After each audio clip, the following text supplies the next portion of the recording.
All right, let's talk a bit about all of the fallout that we've seen so far from the events last week down in Washington, D.C. We continue to see ramifications across the business world, the political world, and now the sports world as well. Joining us for that conversation, we're joined by Yahoo Finance editor-in-chief Andy Serwer, as well as Yahoo Finance senior columnist Rick Newman. Andy, let's start with the initial readings we're seeing from the corporate sector, and let's specifically talk about some of those decisions by some firms to halt their political donations. Some firms have been more specific in the types of politicians they want to donate to, and I'm just curious how you're seeing the rush of corporations to come in and comment, really, on this entire, quite distressing event in American history. Yeah, of course, these are always difficult waters for companies to paddle around in, Miles. And you're right, there are sort of two camps. The one camp, which is represented by Citigroup and JP Morgan, has said that they will stop contributions to all politicians for the next 6 months or so. And then there's a couple of other companies, most notably Marriott, the hotel company, and Blue Cross Blue Shield, which said specifically that they will not be giving monies to any of the lawmakers who participated in the objection to the certification of President Biden. Now, this all becomes very interesting because some people could say that the JPM and the Citigroup people are creating a false equivalency by saying, oh, all politicians are bad. And you could argue, well, really, what did Chuck Schumer and Nancy Pelosi in this instance do wrong? And you could certainly make a case that Josh Hawley and Ted Cruz were undermining our democracy, and in fact, perhaps participating in, or at least not, that's not quite right. You have to be careful with everything he says, very, very nuanced here. Inciting perhaps the insurrection and the storming of the Capitol. So, you could just see here by how carefully I had to go there, which it's incumbent upon us to do, how fraught this is. But it is a place where people or companies are weighing in because their constituents care. Yeah, I mean, to that point, Andy, about constituents caring, Rick Newman, you know better than anybody how easy it is to reach out and touch someone in this era, right? In terms of these guys hearing from their clients. And I say that because I know you hear from our readers on a pretty frequent basis. But what does this all tell us about the role of corporate monies in our politics and how maybe it should change? My reaction to what we learned over the weekend, this is actually an underwhelming response from corporate America. So we've basically got fewer than 10 companies that have said they're willing to do anything at all about what they saw happen last week, which basically was an effort to undermine the rule of law that benefits all of these corporations. One website, Popular Information, they reached out to 144 companies that in one way or another fund the Republicans who were, you might say, complicit in the attack on the Capitol last week. And only three out of 144, only three, and Andy mentioned those companies, said they were willing to do anything, which was suspend donations to those Republicans who objected to the certification of the legitimate vote. So I think corporate America is not really doing much here. And my prediction is 6 months from now, this is all going to be back to normal. I think that Republicans will continue to get this funding, and there's a big reason they will, which is Republicans, for all the objectionable elements in the party and with President Trump, Republicans still stand for lower taxes and less regulation and things that businesses favor. So I think they are going to continue to get financial support from most of corporate America. Andy, switching gears real quickly, what you wrote over the weekend at length on what President Trump might do after he's out of office. What was your conclusion there? Yeah, well, there's no doubt, Brian, that he's going to try to remain in the public eye and do that through media. It remains to be seen if he's actually viable as a candidate in 2024.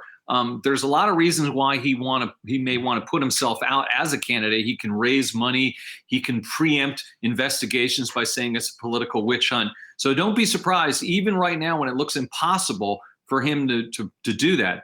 and sort of melding their conversation with what we were just talking about with regard to companies, there's also a move afoot by some to say that companies should stop doing business with the Trump organization.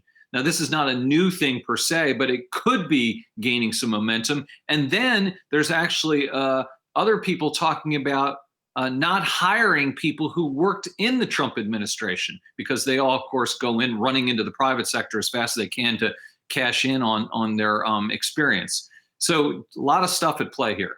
There's also this interesting developing, Andy, which is a lot of people working for Trump in the government have already left. And those who are still there are now facing this problem, such as if they would have left last week before this all happened, they would have had better prospects. And now there are reports that some of them are saying, if only I had left last week, now that I've been here for this horrible event that Trump basically incited, now I have to explain all this. So just a 1 week delay in leaving the Trump administration could have a big effect on people's job prospects. Rick, we don't need to go too far on that. I find it hard to believe that someone could leave a week ago and they were to somehow be absolved of all of their associations. But if anything, maybe you show more courage by just sticking it out and actually having a principle every now and then. But let's stay on the topic of Trump's future and really the future of the Trump organization. Rick, I know a cause near and dear to your heart is the professional golf world. PGA of America saying that they will not hold the PGA Championship scheduled for next May at Trump Bedminster, which is out in suburban New Jersey. This on Thursday, I saw like a couple people in the golf media saying, hey, are we still doing this tournament? And now just 3 days later, it is going to be moved. Perhaps a foreshadowing of how toxic this brand becomes after he's no longer the president. Yeah, and I think that's the right move by the PGA. And that one really hits Trump where it hurts, because we all know he takes great pride in his golf courses, and he wants his golf courses and his other properties to be, the showcase for these major events. And I think it's safe to say there probably will not be a major golf tournament at any Trump property for the rest of Trump's lifetime. And, the PGA is not trying to punish Trump as much as they just don't want to be associated with him, because any association with Trump now is automatically divisive. And you'll have some people fanatically supporting you, and you'll have some people fanatically opposing you. And these are businesses. Golf is a business, and they just want to run their business. They don't want to be dealing with all this controversy. So they're just going to completely disassociate themselves with Trump. And by the way, the R&A, which is an organization in the UK that oversees golf there, they have said they are not going to support any tournaments at Turnberry, his course in Scotland. So look, Trump golf courses are now just going to be for Trump customers, and that's it. And I just want to make one final point about the events of last week and the fallout from them. It seems like the more that we find out how much worse it could have been. The bombs were real that the various people there planted around Washington, D.C. We've seen more footage of the violence against the Capitol Police, for example. We learn more about the people who headed there with weapons, with zip ties. Were they going to take hostages? There are still a lot of questions on that front. So, Andy, it makes it seem like, as bad as it looked last week and as toxic as perhaps President Trump looked last week in associations with him, the more distance we get on the event, the worse it looks. And we're not even in Inauguration Day yet, when there could be more attempts at this. Oh, I agree completely, Julie. And our colleague, Yashar Ali at HuffPost said, I feel like I only understand 5% of this story. Now, it may be more like we understand 10% of the story, but still, this is like a big rock going into the water, and the ripples keep going out and out and out. A police officer, a Capitol Hill police officer, apparently took his own life over the weekend, who was involved in this. And the suggestion is that it was because he was so distraught about the events of the week. And that's, there's some speculation there indeed, but still this goes on, and it makes people question their associations. I know, just, going back to sports a little bit here, Julie, Bill Belichick, the coach of the New England Patriots, is scheduled to get the Presidential Medal of Freedom from President Trump this week. Well, Bill Belichick, how do you feel about that right now?